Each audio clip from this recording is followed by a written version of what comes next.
arrimarse. Ni sus piernas eran ligeras y seguras como en otros tiempos, ni su brazo derecho tenía aquella audacia que le hacía tenderse sin miedo, deseoso de llegar cuanto antes al cuello del toro. Ahora se encogía, desobedeciendo su voluntad, con el instinto torpe de ciertos animales que se contraen y ocultan la cara, creyendo evitar de este modo el peligro.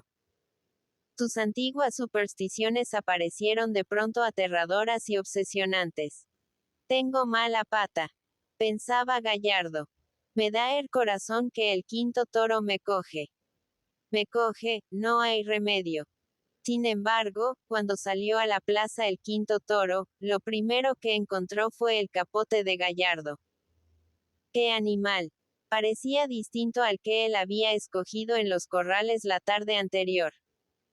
Seguramente habían cambiado el orden en la suelta de los toros. El temor seguía cantando en los oídos del torero. Mala pata. Me coge. Hoy salgo del redondel con los pies pa'alante. A pesar de esto, siguió toreando a la fiera y apartándola de los picadores en peligro. Al principio, sus lances pasaron en silencio. Luego, el público, ablandándose, le aplaudió débilmente. Cuando llegó el momento de la muerte y Gallardo se plantó ante la fiera, todos parecieron adivinar la ofuscación de su pensamiento. Movíase desconcertado. Bastaba que el toro agitase su cabeza, para que, tomando este gesto por un avance, echase los pies atrás, retrocediendo a grandes saltos, mientras el público saludaba estos conatos de fuga con un coro de burlas. Cuy. Cuy. Que te coge. De pronto, como si decís terminar de cualquier modo, se arrojó sobre la bestia con el estoque, pero oblicuamente, para salir cuanto antes del peligro. Una explosión de silbidos y voces. La espada solo se había clavado unos centímetros, y después de cimbrearse en el cuello de la fiera, fue expelida por esta a gran distancia. Gallardo volvió a coger el estoque y se aproximó al toro. Fue a cuadrarse para entrar a matar, y la fiera le acometió en el mismo instante. Quiso huir, pero sus piernas ya no tenían la agilidad de otros tiempos. Fue alcanzado y rodó a impulsos del encontronazo. Acudieron en su auxilio, y Gallardo se levantó cubierto de tierra, con un gran rasguño en el dorso del calzón, por el que se escapaba la ropa blanca interior, una zapatilla menos y perdida la moña que adornaba su coleta. Aquel mozo arrogante, que tanto había admirado al público con su elegancia, mostrábase lastimero y ridículo con su faldón al aire, descompuesto el pelo y la coleta caída y deshecha como un rabo triste. Tendiéronse en torno de él misericordiosamente varios capotes para ayudarle y protegerle. Hasta los otros espadas, con generoso compañerismo, le preparaban el toro para que acabase con él rápidamente. Pero Gallardo parecía ciego y sordo. Solo veía al animal para echarse atrás a la más leve de sus acometidas, como si el reciente revolcón le hubiese enloquecido de miedo. No entendía lo que le decían los camaradas, y con el rostro intensamente pálido, frunciendo las cejas como para concentrar su atención, balbuceaba sin saber lo que decía. Fuera tú, Hermundo. Dejarme solo. Mientras tanto, en su pensamiento seguía cantando el terror. Hoy mueres. Hoy es tu última cogida. El público adivinaba los pensamientos de la espada en sus desacompasados movimientos. Le tiene asco al toro. Le ha tomado miedo.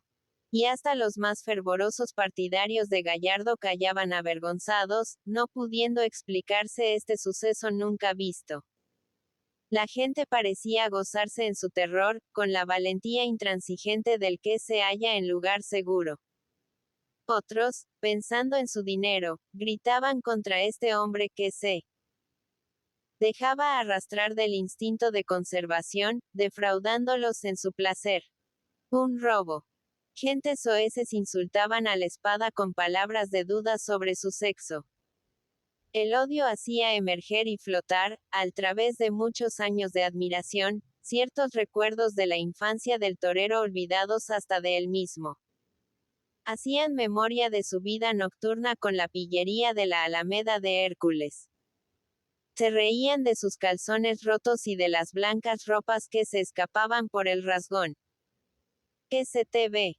Gritaban voces atipladas, con acento femenil. Gallardo, protegido por las capas de los compañeros, aprovechaba todas las distracciones del toro para herirlo con su espada, sordo a la rechifla del público. Eran estocadas que apenas parecía sentir el animal. Su terror a ser cogido si alargaba el brazo le hacía quedarse lejos, hiriéndolo solamente con la punta de la espada. Unos stocks se desprendían apenas hundidos en la carne. Otros quedaban fijos en el hueso, pero descubiertos en su mayor parte, cimbreándose con los movimientos de la fiera. Iba. Esta con la cabeza baja, siguiendo el contorno de la valla, mugiendo como de fastidio por el tormento inútil. Seguíala el espada con la muleta en la mano, deseoso de acabar y temeroso de exponerse, y tras él toda la tropa de ayudantes moviendo sus capotes, como si quisieran convencer al animal con el flameo de los trapos para que doblara las piernas y se acostase. El paso del toro por cerca de la barrera, con su hocico babeante y el cuello erizado de espadas, provocaba una explosión de burlas e insultos. Es la dolorosa, decían. Otros comparaban al animal con un acerico lleno de alfileres. Ladrón. Mal torero. Algunos, más soeces, persistían en sus injurias al sexo de Gallardo, cambiándole de nombre. Juanita. No te pierdas. Había transcurrido mucho tiempo, y una parte del público, deseando descargar su furia contra alguien más que el torero, se volvió hacia el palco presidencial. Señor presidente, ¿hasta cuándo iba a durar este escándalo? El presidente hizo un gesto que acalló las protestas y dio una orden.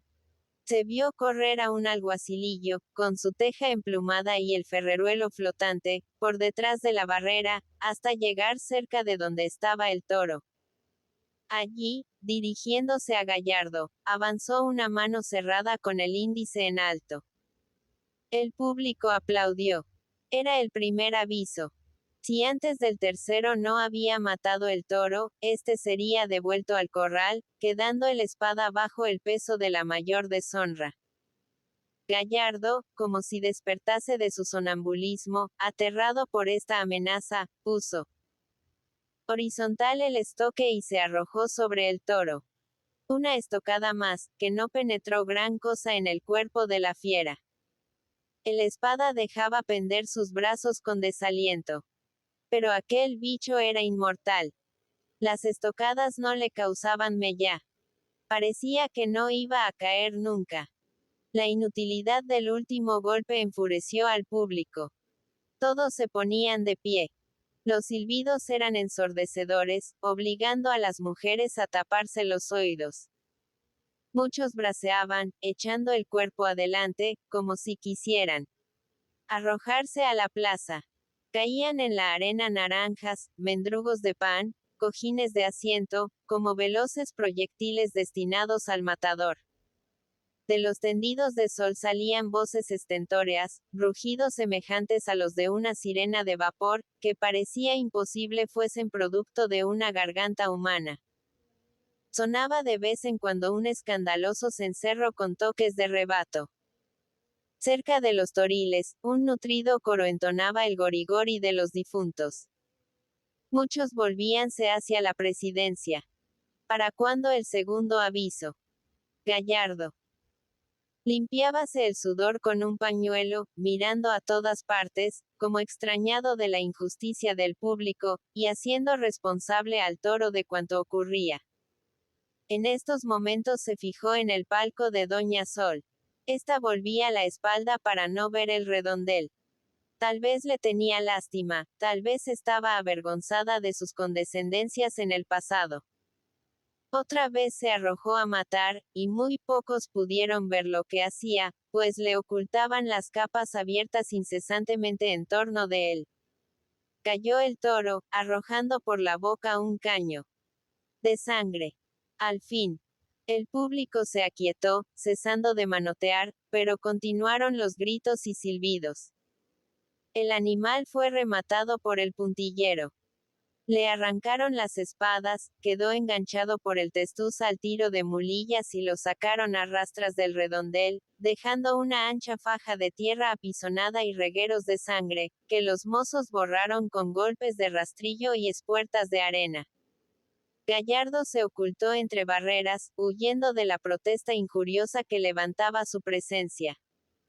Allí permaneció, cansado y jadeante, con una pierna dolorida, sintiendo en medio de su desaliento la satisfacción de verse libre del peligro. No había muerto en los cuernos de la fiera, pero lo debía a su prudencia. El público. Muchedumbre de asesinos que ansían la muerte de un hombre, como si solo ellos amasen la vida y tuvieran una familia. La salida de la plaza fue triste, al través del gentío que ocupaba los alrededores del circo, de los carruajes y automóviles, de las largas filas de tranvías. Rodaba el coche de Gallardo con lento paso, para no atropellar a los grupos de espectadores que salían de la plaza. Estos se apartaban ante las mulas, pero al reconocer al espada parecían arrepentidos de su amabilidad.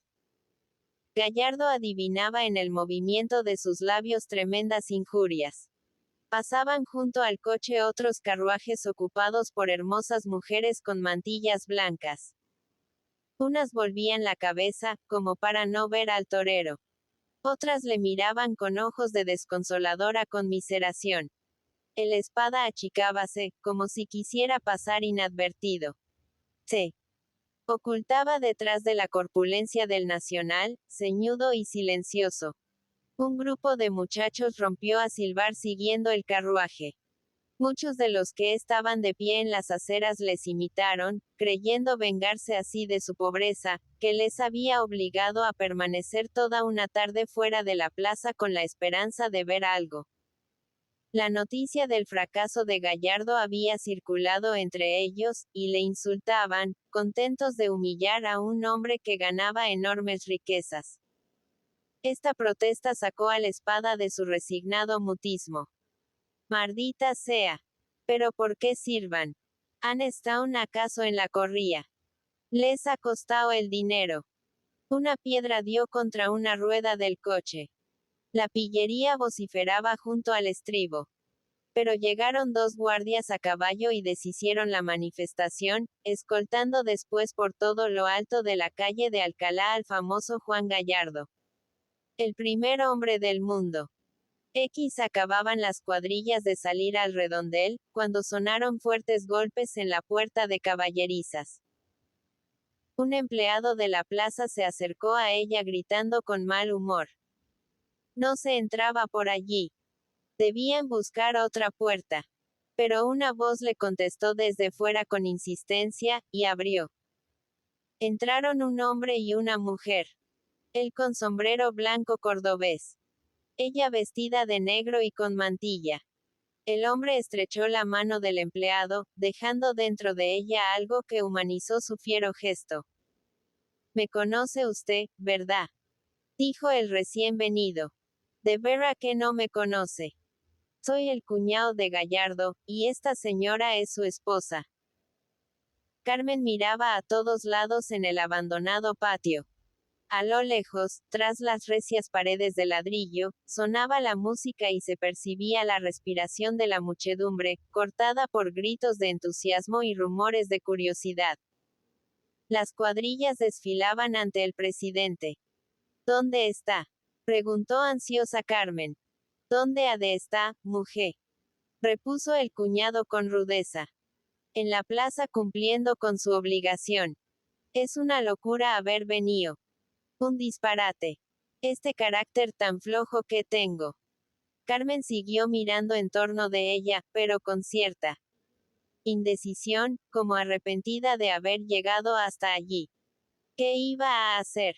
El empleado, conmovido por el apretón de manos de Antonio y por el parentesco de aquellas dos personas con un matador de fama, mostrábase obsequioso. Si quería aguardar la señora a la terminación de la fiesta, podía descansar en la casa del conserje. Si deseaba ver la corrida, él sabría colocarlos en buen sitio aunque no llevasen billetes. Carmen se estremeció con esta proposición. Ver la corrida. No. Había llegado hasta la plaza con un esfuerzo de su voluntad, y se arrepentía de ello. Le era imposible resistir la presencia de su marido en el redondel. Nunca le había visto toreando. Aguardaría allí hasta que no pudiese más. Vaya por Dios, dijo con resignación el talabartero. Nos que haremos, aunque no sé qué pintamos aquí frente a las caballerizas. Desde el día anterior que el marido de Encarnación iba tras de su cuñada, sufriendo los sobresaltos y lágrimas de una nerviosidad excitada por el miedo. El sábado a mediodía. Carmen le había hablado en el despacho del maestro. Se marchaba a Madrid. Estaba resuelta a este viaje. No podía vivir en Sevilla. Llevaba cerca de una semana de insomnios, viendo en su imaginación escenas horrorosas. Su instinto femenil parecía avisarle un gran peligro. Necesitaba correr al lado de Juan. No sabía con qué objeto ni qué podría conseguir en el viaje, pero ansiaba verse junto a Gallardo, con ese anhelo cariñoso que cree aminorar el peligro colocándose cerca de la persona amada. Aquello no era vivir. Se había enterado por los diarios del gran fracaso de Juan el domingo anterior en la Plaza de Madrid. Conocía la soberbia profesional del torero. Adivinaba que no toleraría con resignación este contratiempo. Iba a hacer locuras para reconquistar el aplauso del público. La última carta que había recibido de él se lo daba a entender vagamente. No, y no, dijo con energía a su cuñado. Me voy a Madrid esta misma tarde. Si tú quieres me acompañas. Si no quieres venir, me iré sola. Sobre tú, ni una palabra a don José. Me estorbaría el viaje. Esto no. Lo sabe más que la mamita. El talabartero aceptó. Un viaje gratuito a Madrid, aunque fuese en triste compañía. Durante el camino, Carmen daba forma a sus anhelos. Hablaría a su marido enérgicamente. ¿A qué continuar toreando? No tenían bastante para vivir. Debía retirarse, pero inmediatamente. Si no, ella iba a perecer. Era preciso que esta corrida fuese la última. Aún esto le parecía demasiado. Llegaba a tiempo a Madrid para que su marido no torease por la tarde. Le decía el corazón que con su presencia iba a evitar una desgracia. Pero el cuñado protestaba con grandes aspavientos al oír esto. ¡Qué barbarie! Lo que sois las mujeres. Se os mete una cosa en la cabeza, y eso ha de ser. ¿Es que crees tú que no hay autoría, ni leyes, ni reglamento de plaza, y que basta que a una mujer se le ocurra abrazarse al Mario y tener miedo, pa' que se suspenda una corría y se quíe el público con un parmo de narices? Tú dirás lo que quieras a Juan, pero será luego de la corría. Con la autoría no se juega. Iríamos todos a la cárcel. Y el talabartero se imaginaba las consecuencias más dramáticas si Carmen persistía en su disparatada idea de presentarse al marido, impidiéndole que torease.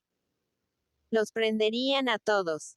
Él se veía ya en la cárcel como cómplice de este acto, que en su simpleza consideraba un crimen. Cuando llegaron a Madrid tuvo que hacer nuevos esfuerzos para impedir que su compañera corriese al hotel donde estaba su marido. ¿Qué iba a conseguir con esto? Lo vas a azará con tu presencia, y a luego irá a la plaza de mal humo, sin serenía. Y si le ocurre algo, tú tendrás la culpa. Esta reflexión amansó a Carmen, haciendo que se entregase a la dirección de su cuñado. Se dejó llevar a un hotel que éste escogió, y allí estuvo toda la mañana, tendida en un sofá de su cuarto, llorando, como si diese por cierta su desgracia. El talabartero, contento de verse en Madrid, bien instalado, indignábase contra esta desesperación, que le parecía ridícula. Vamos, hombre. Lo que sois las mujeres. Cualquiera creería que eres viuda, y tu Mario está a estas horas tan campante, preparándose para la corría, güeño y sano como el propio Roger de Flor. ¡Qué tontunas! Carmen apenas almorzó, mostrándose sorda a los elogios que tributaba su cuñado al cocinero del establecimiento. Por la tarde, su resignación volvió a desvanecerse. El hotel estaba situado cerca de la Puerta del Sol, y llegaban hasta ella el ruido y el movimiento de la gente que iba a la corrida. No podía permanecer en esta habitación extraña mientras su marido arriesgaba la existencia. Necesitaba verlo. Le faltaba valor para soportar la vista del espectáculo, pero quería sentirse cerca de él. Deseaba ir a la plaza. ¿Dónde estaría la plaza? Nunca la había visto. Si no podía entrar en ella, vagaría por los alrededores. Lo importante era sentirse cerca, creyendo que esta aproximación podía influir en la suerte de Gallardo. El talabartero protestaba. Por vida de. Él tenía el propósito de asistir a la corrida. Había salido del hotel para comprar un billete, y ahora Carmen le aguaba la fiesta con su empeño de ir a la plaza. ¿Pero qué vas a hacer allí, criatura? ¿Qué vas a remediar con tu presencia? Figúrate, si Juanillo llega a verte. Discutieron largamente, pero la mujer oponía a todas sus razones la misma respuesta tenaz. No me acompañes. Iré yo sola. Acabó el cuñado por rendirse, y en un coche de alquiler fueron a la plaza, entrando en ella por la puerta de caballerizas. El talabartero se acordaba mucho del circo y sus dependencias luego de haber acompañado a Gallardo en uno de sus viajes a Madrid. Para las corridas de primavera. Él y el empleado mostrábanse indecisos y con mal humor ante aquella mujer de ojos enrojecidos y mejillas hundidas, que seguía plantada en el patio sin saber qué hacer. Los dos hombres sentíanse atraídos por el rumor del gentío y la música que sonaba en la plaza. Iban a estar allí toda la tarde, sin ver la corrida. El empleado tuvo una buena inspiración. Si la señora quiere pasar a la capilla. Había terminado el desfile de las cuadrillas. Por la puerta que daba acceso al redondel volvían trotando algunos caballos. Eran los picadores que no estaban de tanda y se retiraban de la arena para sustituir a sus compañeros cuando les llegase el turno. Amarrados a unas anillas del muro estaban en fila 6 jacos ensillados, los primeros que habían de salir al redondel para suplir las bajas. A espaldas de ellos, los picadores entretenían la espera haciendo evolucionar sus caballos. Un encargado de las cuadras, montando una yegua asustadiza y brava, la hacía galopar por el corral para fatigarla, entregándola luego a los piqueros. Coseaban los jacos, martirizados por las moscas, tirando de las anillas como si adivinasen el cercano peligro. Trotaban los otros caballos, enardecidos por las espuelas de los jinetes. Carmen y su cuñado tuvieron que refugiarse bajo las arcadas, y al fin la mujer del torero aceptó la invitación de pasar a la capilla. Era un lugar seguro y tranquilo, y allí podría hacer algo de provecho para su esposo. Cuando se vio en la santa pieza, de un ambiente denso por la respiración del público, que había presenciado la oración de los toreros, Carmen fijó sus ojos en la pobreza del altar. Ardían 4 luces ante la Virgen de la Paloma, pero a ella le pareció mezquino este tributo. Abrió su bolso para dar un duro al empleado. No podía traer más cirios. El hombre se rascó unas 100. Cirios. Cirios. En los enseres de la plaza no creía encontrarlos. Pero de pronto se acordó de las hermanas de un matador, que traían velas siempre que toreaba a este. Las últimas apenas se habían consumido, y debían estar guardadas en algún rincón de la capilla. Tras larga rebusca las encontró. Faltaban candeleros. Pero el empleado, hombre de recursos, trajo un par de botellas vacías, e introduciendo en su cuello las velas, las encendió, colocándolas junto a las otras luces. Carmen se había arrodillado, y los dos hombres aprovecharon su inmovilidad para correr a la plaza, ansiosos de presenciar los primeros lances de la corrida. Quedó la mujer en curiosa contemplación de la imagen borrosa, enrojecida por las luces. No conocía a esta virgen, pero debía ser dulce y bondadosa como la de Sevilla, a la que tantas veces había suplicado. Además, era la Virgen de los Toreros, la que escuchaba sus oraciones de última hora, cuando el cercano peligro daba a los hombres rudos una sinceridad piadosa. Sobre aquel suelo se había arrodillado su marido muchas veces. Y este pensamiento bastó para que se sintiera atraída por la imagen, contemplándola con religiosa confianza, cual si la conociera desde la niñez. Moviéronse sus labios repitiendo oraciones con automática velocidad, pero su pensamiento huía del rezo, como arrastrado por los ruidos de la muchedumbre que llegaban hasta ella. ¡Ay! Aquel mugido de volcán intermitente, aquel bramar de olas lejanas, cortado de vez en cuando por pausas de trágico silencio. Carmen se imaginaba estar presenciando la corrida invisible. Adivinaba por las diversas entonaciones de los ruidos de la plaza el curso de la tragedia que se desarrollaba en su redondel. Unas veces era una explosión de gritos indignados, con acompañamiento de silbidos. Otras, miles y miles de voces que proferían palabras ininteligibles. De pronto sonaba un alarido de terror, prolongado, estridente, que parecía subir hasta el cielo. Una exclamación miedosa y jadeante, que hacía ver miles de cabezas tendidas y pálidas por la emoción siguiendo la veloz carrera del toro, que le iba a los alcances a un hombre. Hasta que se cortaba instantáneamente el grito, restableciéndose la calma. Había pasado el peligro. Extendíanse largos espacios de silencio, de un silencio absoluto, el silencio del vacío, en el que sonaba agrandado el zumbar de las moscas salidas de las caballerizas, como si el inmenso circo estuviera desierto, como si hubieran quedado inmóviles y sin respiración las 14.000 personas sentadas en su graderío y fuese Carmen el único ser viviente que subsistía en sus entrañas. De pronto se animaba este silencio con un choque ruidoso e infinito, cual si todos los ladrillos de la plaza se soltasen de su trabazón, dando unos contra otros. Era un aplauso cerrado que hacía temblar el circo. En el patio inmediato a la capilla sonaban golpes de vara sobre el pellejo de los míseros caballos, reniegos, choque de herraduras y voces. ¿A quién le toca? Nuevos picadores eran llamados a la plaza. A estos ruidos uniéronse otros más cercanos. Sonaron pasos en las habitaciones inmediatas, abriéronse puertas con estrépito.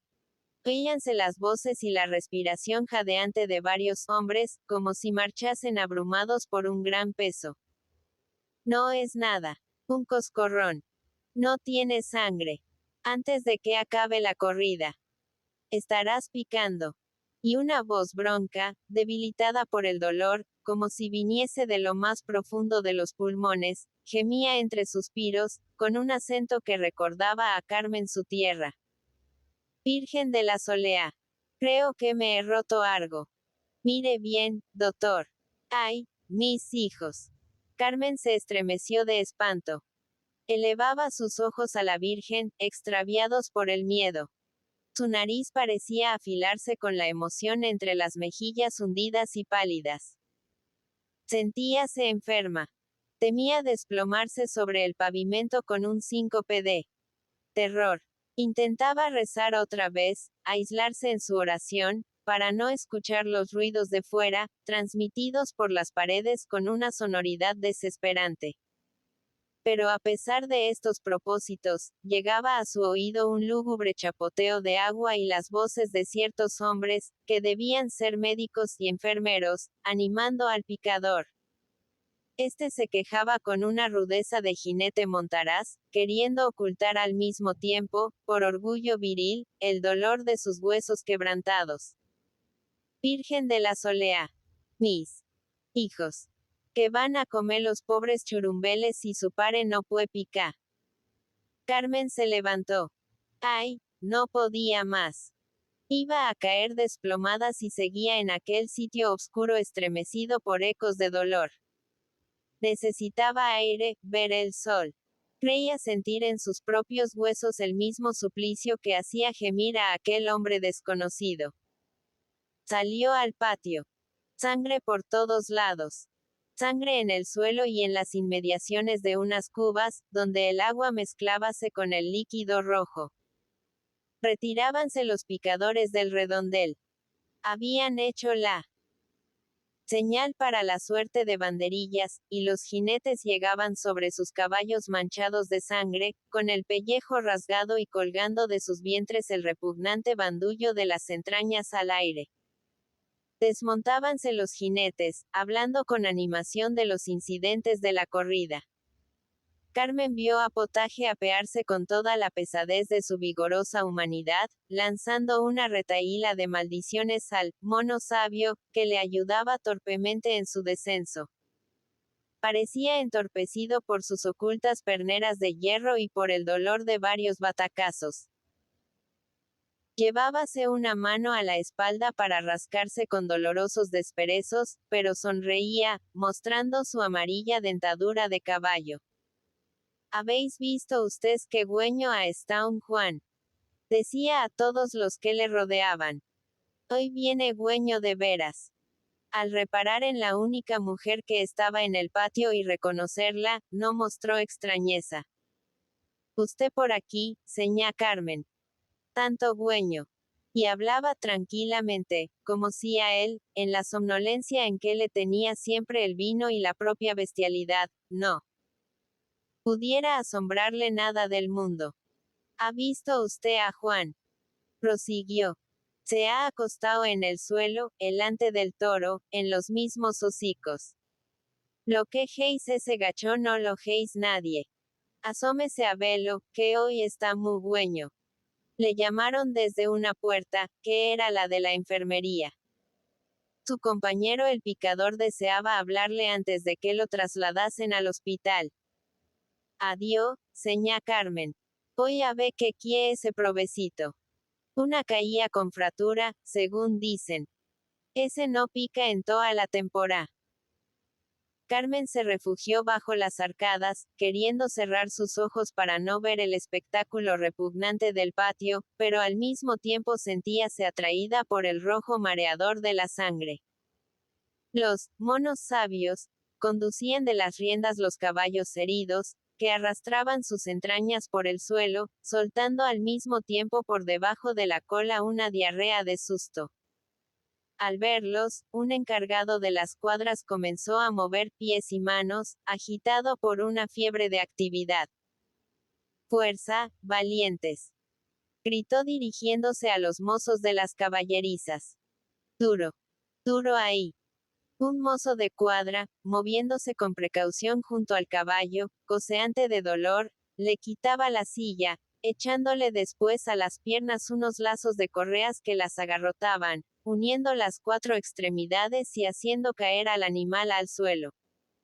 Ahí, valiente. Duro. Duro con él. Seguía gritando el encargado de las caballerizas, sin dejar de mover manos y pies. Y los mozos, arremangados, inclinábanse sobre el vientre abierto de la bestia, que esparcía en torno regueros de sangre y de orín, pugnando por introducir a puñados en el trágico desgarrón las pesadas entrañas que colgaban fuera de él. Otro sostenía las riendas del caído animal y apretaba contra el suelo la triste cabeza poniendo un pie sobre ella. Contraíase el hocico con gesto de dolor. Chocaban los dientes largos y amarillentos con un escalofrío de martirio, perdiéndose en el polvo los relinchos, ahogados por la presión del pie. Pugnaban las manos sangrientas de los curanderos por devolver a la abierta cavidad las flácidas entrañas.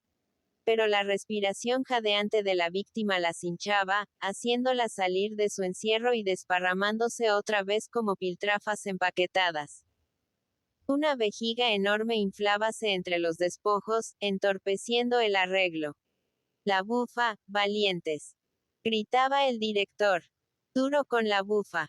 Y la vejiga, con todas sus entrañas anexas, desaparecía al fin en las profundidades del vientre, mientras dos mozos, con la agilidad de la costumbre, cosían la piel. Cuando el caballo quedaba, arreglado, con bárbara prontitud, le echaban un cubo de agua por la cabeza, libertaban sus piernas de la trabazón de las correas y le daban unos golpes de vara para que se pusiera en pie. Unos, apenas caminaban 2 pasos, caían redondos, derramando un chorro de sangre por la herida surcida con bramante. Era la muerte instantánea al recobrar las entrañas su posición. Otros manteníanse fuertes por los secretos recursos del vigor animal, y los mozos, después del arreglo, los llevaban al barnizaje, inundando sus patas y vientres con violentas abluciones de cubos de agua. El color blanco o castaño de los animales quedaba brillante, chorreando sus pelos un líquido de color rosa, mezcla de agua y de sangre. Remendaban los caballos como si fuesen zapatos viejos. Explotaban su debilidad hasta el último momento, prolongando su agonía y su muerte. Quedaban en el suelo pedazos de intestinos, cortados para facilitar la operación del arreglo. Otros fragmentos de sus entrañas estaban en el redondel cubiertos de arena. Hasta que muriese el toro y los mozos pudieran recoger estas piltrafas en sus espuertas. Muchas veces, el trágico vacío de los órganos perdidos remediábanlo los bárbaros curanderos con puñados de estopa introducidos en el vientre. Lo importante era mantener en pie a estos animales unos cuantos minutos más, hasta que los picadores volviesen a salir a la plaza. El toro se encargaría de rematar su obra. Y los jacos moribundos sufrían sin protesta esta lúgubre transfiguración. Los que cojeaban eran reanimados con ruidosos golpes de vara, que les hacían temblar desde las patas a las orejas. Un caballo manso, en la desesperación de su infortunio, intentaba morder a los monos sabios, que se aproximaban. Entre sus dientes guardaba aún colgajos de piel y pelos rojos. Al sentir el desgarrón de los cuernos en su panza, el mísero animal había mordido el cuello del toro con una furia de cordero rabioso. Relinchaban tristemente los caballos heridos, levantando la cola con ruidoso escape de gases.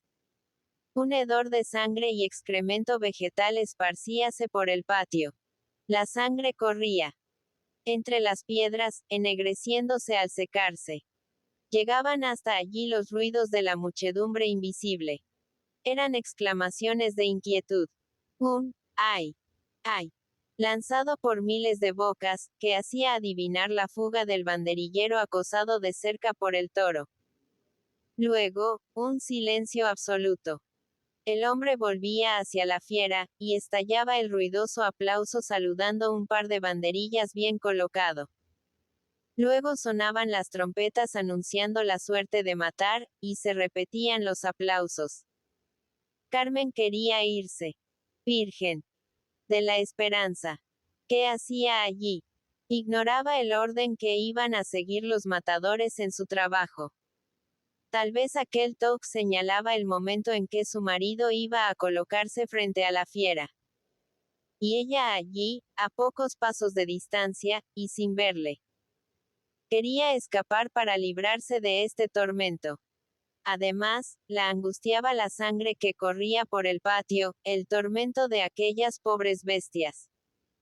Su delicadeza de mujer sublevábase contra estas torturas, al mismo tiempo que se llevaba el pañuelo al olfato para repeler los hedores de carnicería. Nunca había ido a los toros. Gran parte de su existencia la había pasado oyendo hablar de corridas. Pero en los relatos de estas fiestas solo veía lo externo, lo que ve todo el mundo. Los lances del redondel, a la luz del sol, con brillo de sedas y bordados. La representación fastuosa, sin conocer los preparativos odiosos que se verificaban en el misterio de los bastidores. Y ellos vivían de esta fiesta, con sus repugnantes martirios de animales débiles. Y su fortuna había sido hecha a costa de tales espectáculos. Estalló un aplauso ruidoso. Dentro del circo. En el patio se dieron órdenes con voz imperiosa. El primer toro acababa de morir. Abriéronse en el fondo del pasadizo de la puerta de caballerizas las vallas que comunicaban con el redondel, y llegaron con más intensidad los ruidos de la muchedumbre y los ecos de la música. Las mulillas estaban en la plaza. Una trinca para recoger los caballos muertos, otra para llevarse a rastras el cadáver del toro. Carmen vio venir por debajo de las arcadas a su cuñado. Aún estaba trémulo de entusiasmo por lo que había visto. Juan. Colosal. Está esta tarde como nunca. No tengas miedo. Si ese chico se come los toros vivos. Luego la miró con inquietud, temeroso de que le hiciese perder una tarde tan interesante. ¿Qué decidía? Se consideraba con valor para asomarse a la plaza. Llévame. Dijo ella con acento angustioso. Sácame pronto de aquí. Me siento enferma. Déjame en la primera iglesia que encontremos. El talabartero torció el gesto. Por vida de Roger. Dejar una corrida tan magnífica. Y mientras iban hacia la puerta, calculaba dónde podría abandonar a Carmen para volver cuanto antes a la plaza. Cuando salió el segundo toro, todavía gallardo, apoyado en la barrera, recibía felicitaciones de sus admiradores. ¡Qué coraje el de aquel chico! Cuando quería. La plaza entera le había aplaudido en el primer toro, olvidando sus enfados de las corridas anteriores. Al caer un picador, quedando exánime por el terrible choque, Gallardo había acudido con su capa, llevándose a la fiera al centro del redondel. Fueron unas Verónicas arrogantes que acabaron por dejar a la bestia inmóvil y fatigada después de revolverse tras el engaño del trapo rojo. El torero, aprovechando la estupefacción del animal, quedó erguido a pocos pasos de su hocico, sacando el vientre como si le desafiase. Sintió, la corazonada, precursora feliz de sus grandes atrevimientos. Había que conquistar al público con un rasgo de audacia, y se arrodilló ante los cuernos con cierta precaución, pronto a levantarse al más leve intento de acometida. El toro permaneció quieto. Avanzó una mano hasta tocar su hocico babeante, y el animal no hizo movimiento alguno. Entonces atrevióse a algo que sumió al público en un silencio palpitante. Poco a poco se acostó en la arena, con el capote entre los brazos sirviéndole de almohada, y así estuvo algunos segundos, tendido bajo las narices de la fiera, que le olisqueaba con cierto miedo, como si recelase un peligro en este cuerpo que audazmente se colocaba bajo sus cuernos. Cuando el toro, recobrando su agresiva fiereza, bajó las astas, el torero rodó hacia las patas, poniéndose de este modo fuera de su alcance, y el animal pasó sobre él, buscando vanamente en su feroz ceguera el bulto al que acometía.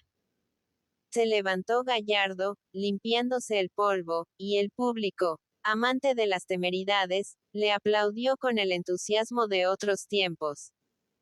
No solo celebraba su audacia, se aplaudía a sí mismo, admiraba su propia majestad, adivinando que el atrevimiento del torero era para reconciliarse con él, para ganar de nuevo su afecto.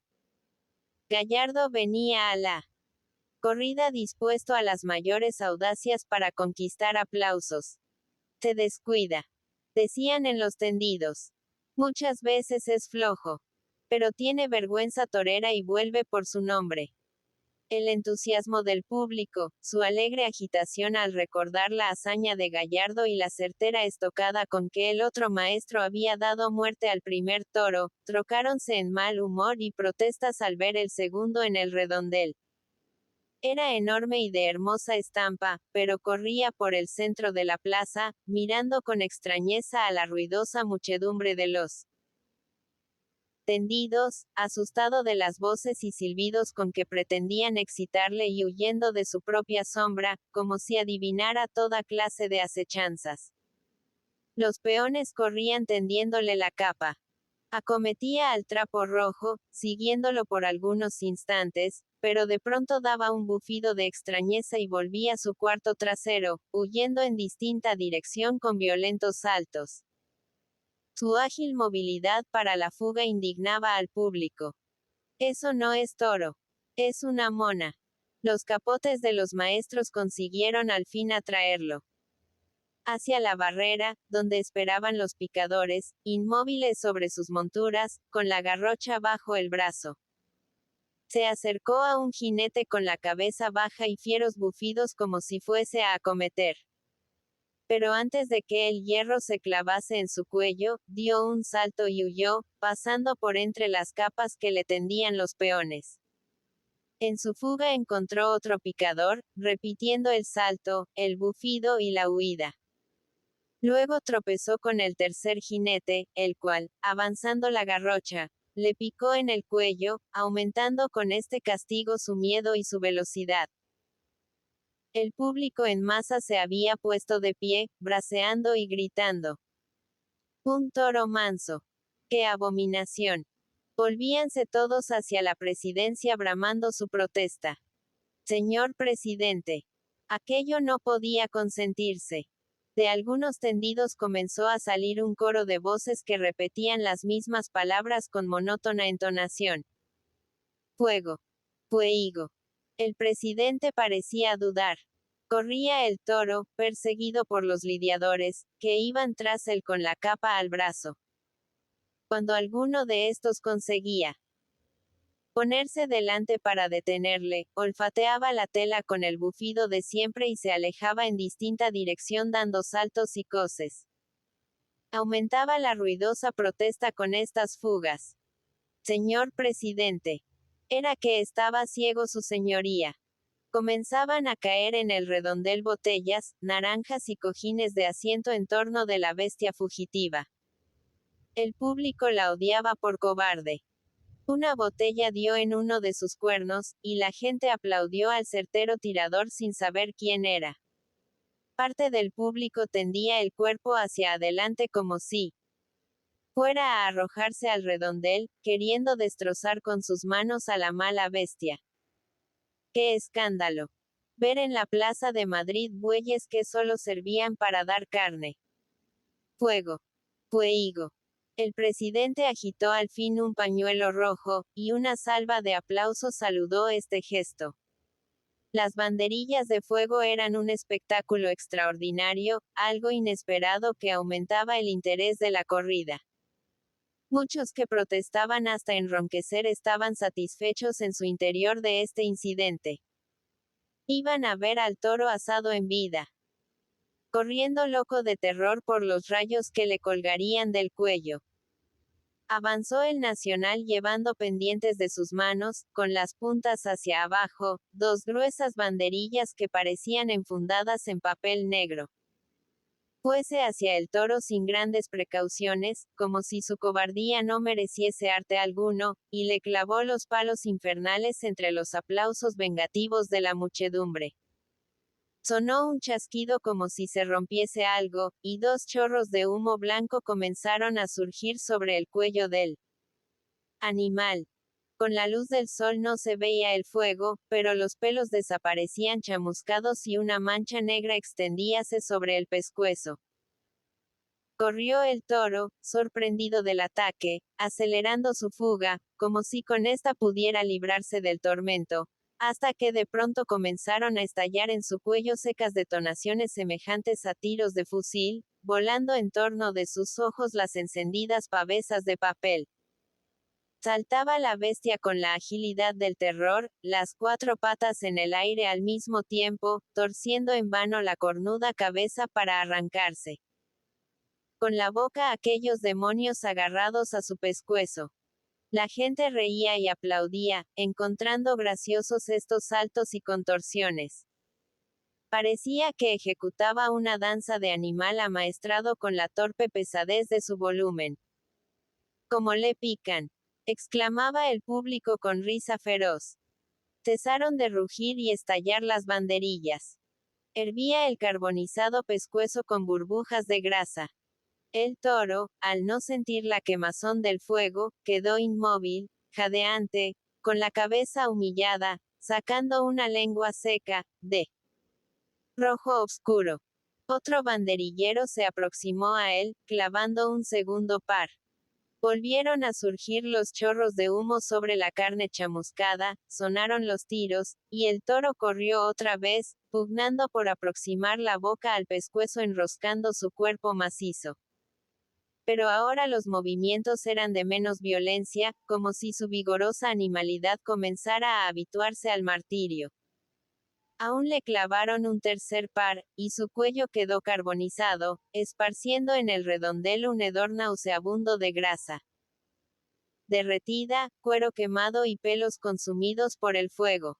El público siguió aplaudiendo con vengativo frenesí, como si el manso animal fuese un adversario de sus creencias e hicieran obra santa con este abrazamiento.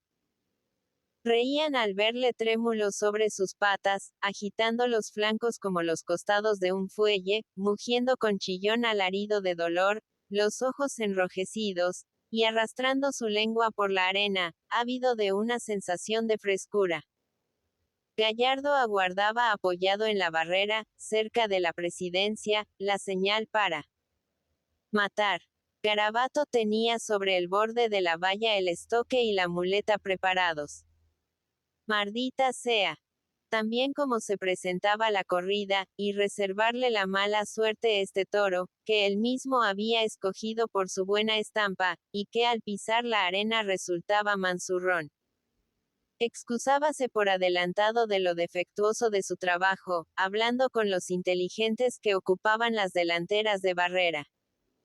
Se hará lo que se pueda, y nada más. Decía levantando los hombros. Luego miraba a los palcos. Fijándose en el de Doña Sol. Le había aplaudido antes, cuando realizó su estupenda hazaña de acostarse ante el toro. Sus manos enguantadas chocaron con entusiasmo cuando volvía él hacia la barrera saludando al público. Al darse cuenta Doña Sol de que el torero la miraba, lo saludó con un ademán afectuoso, y hasta su acompañante, aquel tío antipático, se había unido a este saludo con ruda inclinación del cuerpo, como si fuese a partirse por la cintura.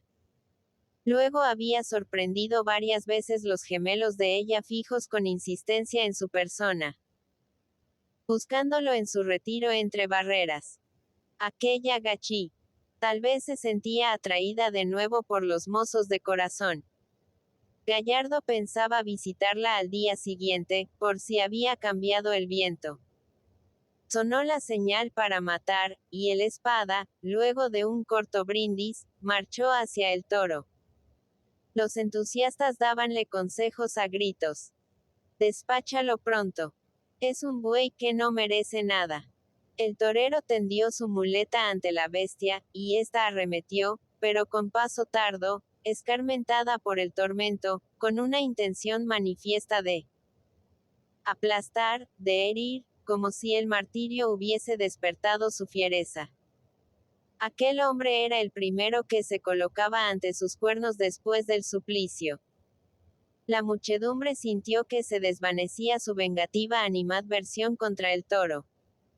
No se revolvía mal, atacaba. Olé. Y todos saludaron con entusiasmo los pases de muleta, envolviendo en la misma aprobación al lidiador y a la fiera. Quedó el toro inmóvil, humillando la cerviz y con la lengua pendiente. Se hizo el silencio precursor de la estocada mortal. Un silencio más grande que el de la soledad absoluta, producto de muchos miles de respiraciones contenidas. Fue tan grande este silencio, que llegaron hasta los últimos bancos los menores ruidos del redondel. Todos oyeron un leve crujido de maderas chocando unas con otras. Era que Gallardo, con la punta del estoque, echaba atrás, sobre el cuello del toro, los palos chamuscados de las banderillas que asomaban entre los cuernos. Luego de este arreglo para facilitar el golpe, la muchedumbre avanzó aún más sus cabezas, adivinando la misteriosa correspondencia que acababa de establecerse entre su voluntad y la del matador. Ahora, decían todos interiormente, iba a derribar al toro de una estocada maestra. Todos adivinaban la resolución de la espada. Se lanzó Gallardo sobre el toro, y todo el público respiró a un tiempo ruidosamente, luego de la emocionante espera. Del encontronazo entre el hombre y el animal salió este corriendo con mugidora furia, mientras el graderío prorrumpía en silbidos y protestas. Lo de siempre. Gallardo había vuelto la cara y encogido el brazo en él. Momento de matar.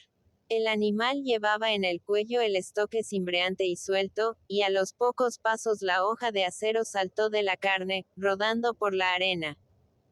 Una parte del público increpó a Gallardo. Estaba roto el encanto que lo había unido a la espada al principio de la fiesta. Reaparecía la desconfianza. Ensañábase la animadversión en el torero. Todos parecían haber olvidado el entusiasmo de poco antes.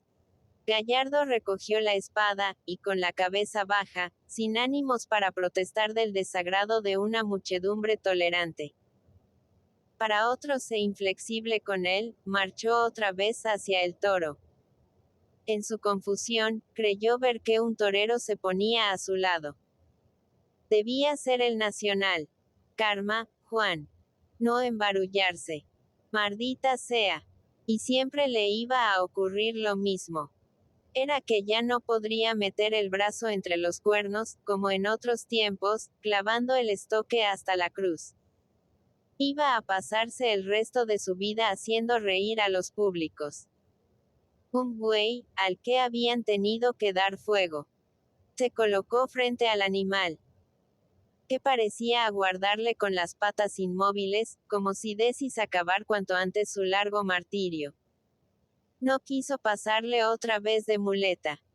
Se perfiló con el trapo rojo junto al suelo y la espada horizontal a la altura de sus ojos. A meter el brazo. El público púsose de pie con rápido impulso. Durante unos segundos, hombre y fiera no formaron más que una sola masa, y así se movieron algunos pasos. Los más inteligentes agitaban ya sus manos, ansiosos de aplaudir. Se había arrojado a matar como en sus mejores tiempos. Una estocada de verdad. Pero de pronto, el hombre salió de entre los cuernos despedido como un proyectil por un cabezazo demoledor, y rodó por la arena. El toro bajó la cabeza y sus cuernos engancharon el cuerpo inerte, elevándolo un instante del suelo y dejándolo caer, para proseguir su carrera, llevando en el cuello la empuñadura de la espada, hundida hasta la cruz. Gallardo se levantó torpemente, y la plaza entera estalló en un aplauso ensordecedor, ansiosa de reparar su injusticia. Olé los hombres. Bien por el niño de Sevilla. Había está un güeño. Pero el torero no contestaba a estas exclamaciones de entusiasmo. Se llevó las manos al vientre, agachándose en una curvatura dolorosa, y comenzó a andar con paso vacilante y la cabeza baja. Por 2 veces la levantó, mirando a la puerta de salida como si temiese no encontrarla, perdido en temblorosos zigzags, cual si estuviese ebrio. De pronto cayó en la arena, encogido como un gusano enorme de seda y oro. 4 mozos de la plaza tiraron torpemente de él hasta izarlo sobre sus hombros. El Nacional se unió al grupo, sosteniendo la cabeza de la espada, pálida, amarillenta, con los ojos vidriosos al través de las pestañas cruzadas. El público tuvo un movimiento de sorpresa, cesando en sus aplausos. Todos volvían la vista en torno, indecisos sobre la gravedad del suceso. Pero pronto circularon noticias optimistas, que nadie sabía de dónde venían. Esa opinión anónima que todos admiten, y en ciertos instantes enardece o inmoviliza a las muchedumbres. No era nada. Un varetazo en el vientre que le privaba de sentido. Nadie había visto sangre. La muchedumbre, súbitamente tranquilizada, fue sentándose, pasando su atención del torero herido a la fiera, que aún se mantenía en pie, resistiendo a las angustias de la muerte. El Nacional ayudó a colocar a su maestro en una cama de la enfermería. Cayó en ella como un talego, inánime, con los brazos pendientes fuera del lecho. Sebastián, que tantas veces había contemplado a su espada ensangrentado y herido, sin perder por esto la serenidad. Sentía ahora la angustia del miedo viéndolo inerte, con una blancura verdosa, como si estuviese muerto. Volvía él la paloma azul. Gimoteaba. Es que no hay médicos.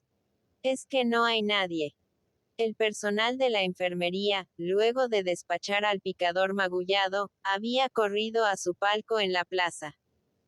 El banderillero desesperábase, creyendo que los segundos eran horas, gritando a Garabato y a Potaje, que habían acudido tras él, sin saber ciertamente lo que les decía.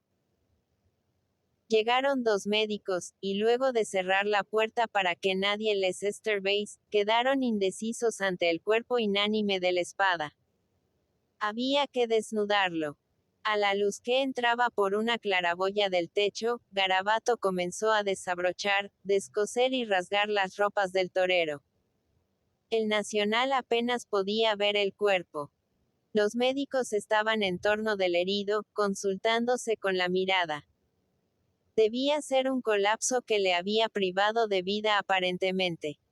No se veía sangre. Los rasgones de su ropa eran efecto, sin duda, del revolcón que le había dado el toro. Entró apresuradamente el doctor Ruiz, y sus colegas le dejaron pasar a primer término, acatando su maestría.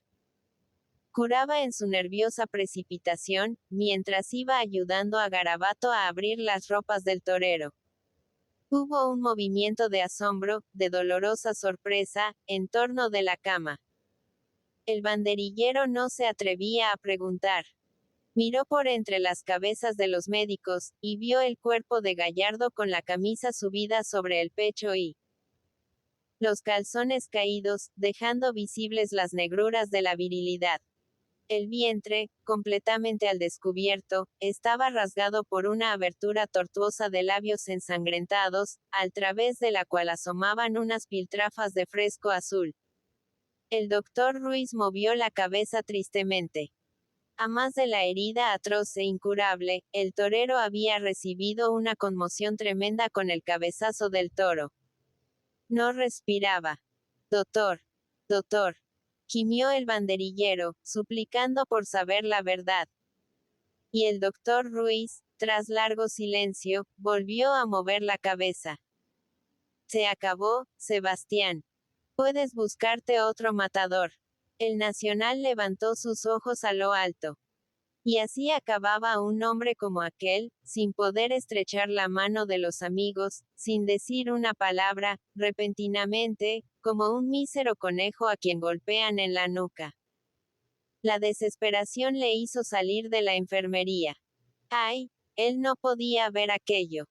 Él no era como Potaje, que permanecía inmóvil y ceñudo a los pies de la cama, contemplando el cadáver como si no lo viese, mientras hacía girar el castoreño entre sus dedos. Iba a llorar como un niño. Su pecho jadeaba de angustia, mientras los ojos se le hinchaban a impulsos de las lágrimas. En el patio tuvo que apartarse para dejar paso a los picadores que volvían al redondel. La terrible nueva comenzaba a circular por la plaza. Gallardo había muerto. Unos dudaban de la veracidad de la noticia, otros dábanla por cierta. pero ninguno se movía del asiento. Iban a soltar el tercer toro. Aún estaba la corrida en su primera mitad, y no era cosa de renunciar a ella. Por la puerta del redondel llegaba el rumor de la muchedumbre y el sonido de la música. El banderillero sintió nacer en su pensamiento un odio feroz por todo lo que le rodeaba, una aversión a su oficio y al público que lo mantenía. Danzaban en su memoria las sonoras palabras con que hacía reír a las gentes, encontrando ahora en ellas una nueva expresión de justicia.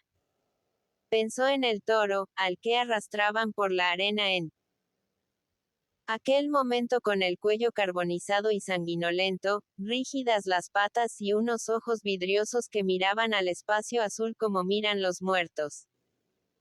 Luego vio con la imaginación al amigo que estaba a pocos pasos de él, al otro lado de una pared de ladrillo, también inmóvil, con las extremidades rígidas, la camisa sobre el pecho, el vientre abierto y un resplandor mate y misterioso entre las pestañas cruzadas.